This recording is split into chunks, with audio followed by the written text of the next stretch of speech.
जय माता दी। जय मां कामाख्या। Devradha trust Satyavani channel.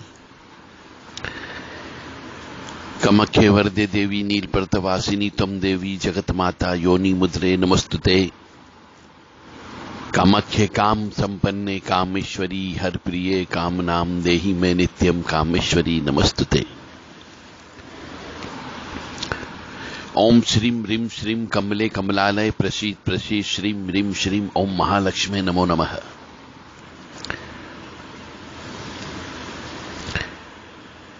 आज के जमाने में लक्ष्मी के उपासक बहुत हैं,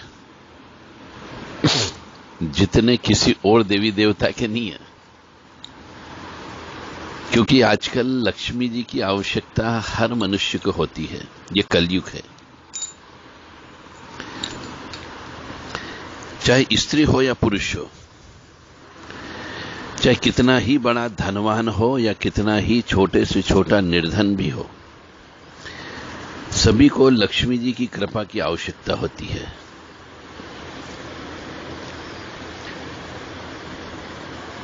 मतलब यहां पर इस कलयुग में वर्तमान में लक्ष्मी जिसके पास है उसका मान सम्मान अच्छा होता है, बजाय कि ज्ञानवान के।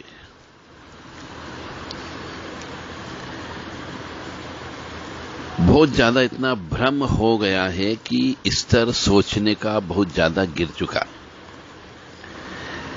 हम कहते भी हैं, बहुत से मनुष्यों के मुंह से सुना भी है कि मालदार आदमी है,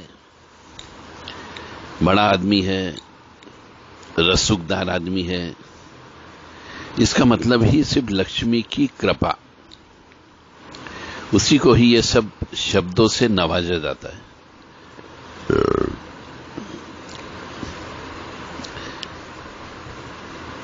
कोई व्यक्ति ईमानदारी, योग्यता और मेहनत के द्वारा धनवान होता है तो उसमें कोई आपत्ति नहीं होती है। मेहनत करो। परंतु आजकल तो यह भी सोचता नहीं है कि मैं किस तरीके से धनवान बनूं। मतलब साम दाम दंड भेद चारों प्रकार का वो प्रयोग करके धनवान बनने की कोशिश करता है। येन केन प्रकरण जिसको हम बोलते हैं कि ब्लैकमेलिंग करना, चीटिंग करना, धोखा देना, यह सब चीज प्राप्त करके वो लक्ष्मी की कृपा प्राप्त करना चाहता है। परंतु लक्ष्मी उस जगह उपलब्ध नहीं होती है। यही सबसे बड़ा लक्ष्मी साधकों का भ्रम है। आप लक्ष्मी जरूर ले लोगे। यदि आपने धोखे से लक्ष्मी प्राप्त की है, किसी की हाय बद्दुआ लेकर के लक्ष्मी को प्राप्त किया है, तो उस लक्ष्मी यानी उस धन के पीछे 6 राक्षस अवश्य साथ में चलते हैं। और जो लक्ष्मी आपने मेहनत करके ईमानदारी से कमाई है वह स्थिर लक्ष्मी कहलाती है। उसमें विष्णु जी साथ चलते हैं, 6 राक्षस साथ में नहीं चलते। यानी बीमार जरूर पड़ोगे, यदि गलत तरीके से लक्ष्मी जी आई है तो बीमारी में पैसा चला जाएगा, क्रोध ज्यादा बढ़ जाएगा। तो इस प्रकार के ये 6 विकार होते हैं। ऐसे टोटल तो 10 विकार बताए गए, 10 राक्षस। उसमें 6 विकार लक्ष्मी जी के साथ चलते हैं। काम, क्रोध, लोभ, मोह, मद, मत्सर, ईर्ष्या, तृष्णा, राग और द्वेष। ये 10 राक्षस होते हैं। और इन्हीं 10 राक्षसों का वध दुर्गा सप्तशती में देवी जी ने किया है, परंतु नाम अलग अलग है। तो लक्ष्मी जी की कृपा प्राप्त व्यक्ति गलत तरीके से करने लगा है, रिश्वत लेकर के करने लगा है, खराब सामान देकर के प्राप्त कर लेता है, वजन में सामान कम तोल करके प्राप्त करता है, ब्लैक मार्केटिंग करता है, झूठे मुकदमे दायर करवा करके प्राप्त कर लेता है, किसी के धन की चोरी कर लेता है, लूट खसोट कर लेता है, ठगी कर लेता है, कई बार तो हत्या करके भी ले लेता है, प्राप्त कर लेता है। और जो सामान बेचता है उसमें मिलावटी सामान मिला करके बेच करके पैसे कमाता है, ये भी प्राप्त करने का तरीका होता है। बस उसका उद्देश्य होता है कि मैं पैसे वाला बन जाऊं। तो ऐसे व्यक्ति ऊपर से तो दिखने में ऐसे ही लगेंगे कि ये बहुत सांसारिक सुख भोग रहा है, बड़ी बड़ी कार होगी उसके पास में, बड़ा मकान होगा, अच्छे कपड़े पहनेगा, सोने चांदी आभूषणों को गले में, हाथों में, अंगूठियों में धारण करके रखेगा। परंतु उस लक्ष्मी के दिखावे के पीछे जो 6 राक्षस है वो उसको बार बार कुरेदते हैं, उसकी आत्मा को धिक्कारते हैं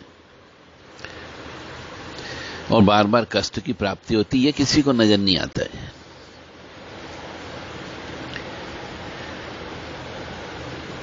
परंतु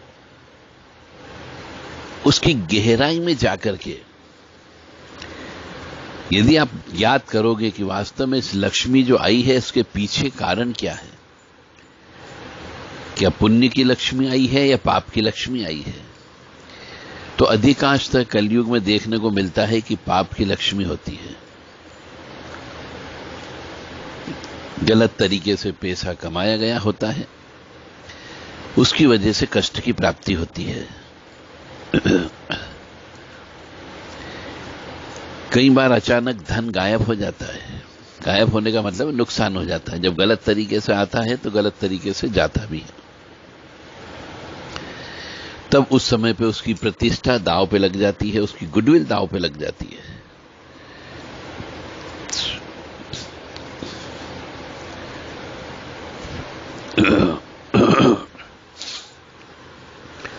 जब मनुष्य बेईमानी से धन कमाता है तो किसी को नहीं बोलता कि मैंने इस तरीके से पैसा कमाया है। वो कहता है बस लक्ष्मी जी की कृपा है, लक्ष्मी जी की कृपा है, लक्ष्मी जी का उसके घर पे वास है। परंतु जबकि उसके घर में ये नहीं बताएगा कि मेरे साथ लक्ष्मी जी के साथ साथ 6 राक्षसों का भी वास है।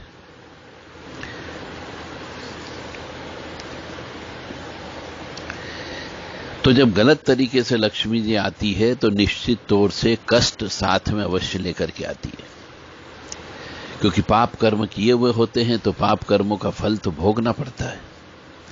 खुद भी भोगता है और जो उस लक्ष्मी जी को भोग करता है, लक्ष्मी जी का चाहे बेटा, बेटी, पत्नी,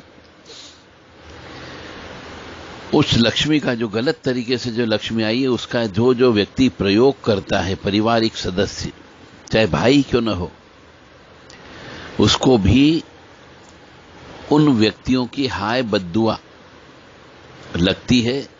चाहे पैसा किसी और ने कमाया है उसको तो लगेगी, परंतु पैसे के साथ में जिसने उस पैसे का भोग किया उसको भी कष्ट अवश्य प्राप्त होता है। तो लक्ष्मी जो है वो सात्विक देवी है, सबसे बड़ी बात तो है, तामसिक नहीं है। और तामसिक का मतलब हो गया पाप कर्म करके, किसी की हाय बद्दुआ लेकर के, किसी को गलत सामान दे करके जो बद्दुआ प्राप्त होती है वो तामसिक चीज होती है।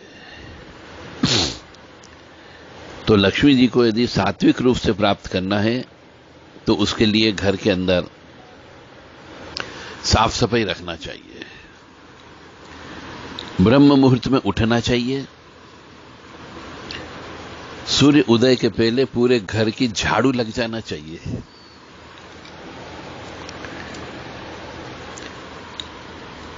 और सूर्य उदय के पहले पूरे घर के अंदर लाइट यानी प्रकाश हो जाना चाहिए। अगर लाइट नहीं है तो आपको दीपक प्रज्वलित कर देना चाहिए। यानी कि सूर्य उदय के पहले पहले मनुष्यों को उठ करके स्नान करके दीप प्रज्वलित करना चाहिए या लाइट जला देना चाहिए, तो लक्ष्मी जी की कृपा प्राप्त होती है। अब सूर्य उदय होने के पहले का मतलब हो गया ब्रह्म मुहूर्त, परंतु मनुष्य ब्रह्म मुहूर्त में पड़ा रहता है और फिर कहता है कि लक्ष्मी जी की कमी है मेरे यहां पे। ये उसकी बहुत बड़ी सोच गलत हो जाती है। इसीलिए तो हम दिवाली पर घर में लक्ष्मी जी का जब आह्वान करते हैं, पूजन करते हैं, तो पूरे घर की साफ सफाई करते हैं, वस्त्र की साफ सफाई करते हैं, फर्नीचर की साफ सफाई करते हैं, कबाड़ा बाहर निकालते हैं, दीप दान करते हैं, यानी दीप प्रज्वलित किए जाते हैं। तो इसी साफ सफाई और प्रकाश को लक्ष्मी जी पसंद करती है।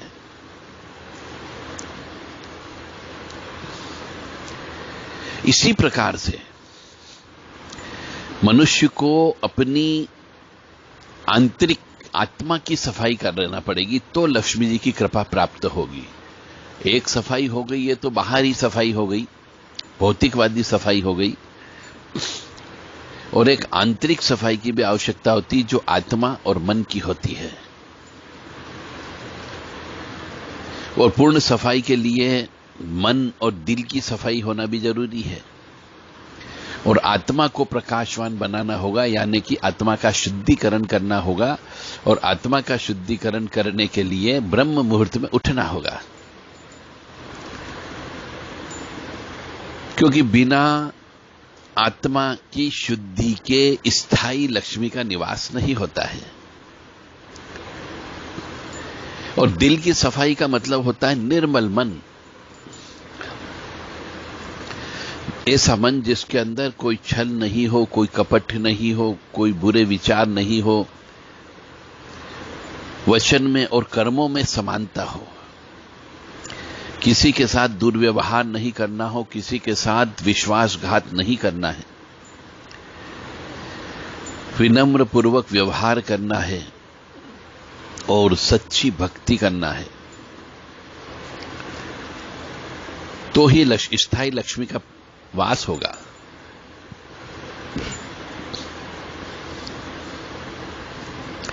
बिजली की रोशनी करना और दीपदान करना, यानी दीपक को जलाना, इससे घर में उजाला तो हो जाएगा, अच्छा भी लगने लगेगा, पर इससे अंदर के प्रकाश की ज्योति नहीं जागेगी। इसके लिए असली आनंद की प्राप्ति के लिए पवित्र विचार और शुद्ध भावना के साथ हृदय में देवी प्रकाश उत्पन्न करना होगा, तभी स्थायी लक्ष्मी की प्राप्ति होगी श्री हरि विष्णु जी के साथ में।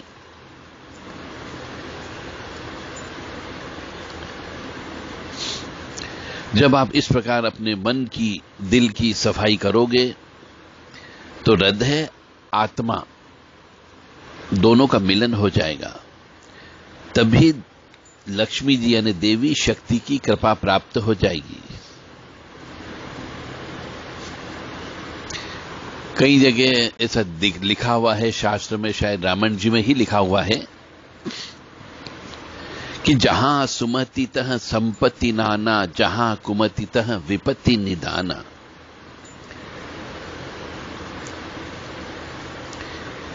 अब मनुष्य ये पूछता है कि साहब हम अपने हृदय की सफाई कैसे करें और अंदर मन को और आत्मा को प्रकाशवान कैसे बनाएं। इसके लिए आपको देव राधा ट्रस्ट सत्यवाणी चैनल के आने वाले ऑडियो वीडियो का आप सुनते रहें, तो आपको इस प्रश्न का जवाब अवश्य प्राप्त होगा। ओम श्रीम ह्रीम श्रीम कमले कमलालय प्रसीद प्रसीद श्रीम ह्रीम श्रीम ओम महालक्ष्मे नमो नमः। नमस्ते अस्तु महामाय श्रीपीठे सूर्यपूजिते शंख चक्र गदा हस्ते महालक्ष्मी नमस्तुते। नमस्ते गरुड़ारूढ़े कोलासुर भयंकरी सर्पापहरे देवी महालक्ष्मी नमस्तुते। सर्वज्ञ सर्वरदे सर्वदुष्ट भयंकरी सर्वदुख हरे देवी महालक्ष्मी नमस्तुते। सिद्धि बुद्धि प्रदे देवी भुक्ति मुक्ति प्रदायिनी मंत्र मूर्ते सदा देवी महालक्ष्मी नमस्तुते। अद्यंतरहिते देवी अद्य शक्ति महेश्वरी योग जयोग संभूते देवी महालक्ष्मी नमस्तुते। स्थिर महारोदे महाशक्ति महोदरे महापापहरे देवी महालक्ष्मी नमस्तुते। पद्मासन स्थिते देवी परम ब्रह्म स्वरूपिणी परमेशी जगन्मात्र देवी महालक्ष्मी नमस्तुते। श्वेतांबर धरा देवी नाना अलंकार भूषिते जगत स्थिते जगत मात्र देवी महालक्ष्मी नमस्तुते।